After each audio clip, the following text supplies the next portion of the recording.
Déclenche-moi les portes coupe-feu, s'il te plaît. Il suffit que les détecteurs de fumée s'affolent pour lancer la procédure. Les portes coupe-feu vont se fermer.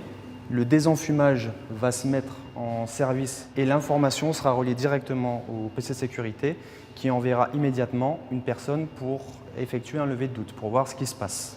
Dans le même temps, le public doit être évacué. 1700 personnes potentiellement, mais le musée n'est toujours pas vide. Il reste les 5 à 6 000 œuvres de la collection.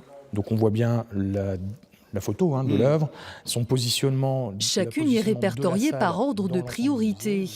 La petite châtelaine de Camille Claudel est classée rouge, priorité numéro 1. Il faut bien la protéger pour sortir et qu'il n'y ait qu'une personne qui la porte, on prend moins de risques qu'à deux.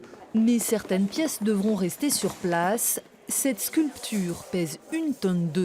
Il ne faut pas que les équipes de pompiers perdent tout leur temps sur une œuvre qui serait pratiquement impossible à bouger. Et puis vérifier aussi des questions de fragilité. Transporter un plâtre d'assez grand format avec beaucoup d'arêtes latérales dans la précipitation, c'est risqué de le casser à chaque passage de porte.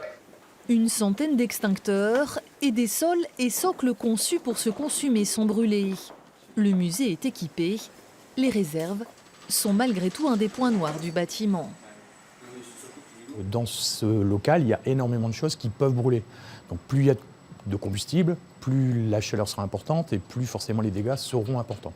Même sans charpente en bois, un incident est toujours possible. Mais en 18 ans d'existence, le musée n'a connu aucun sinistre.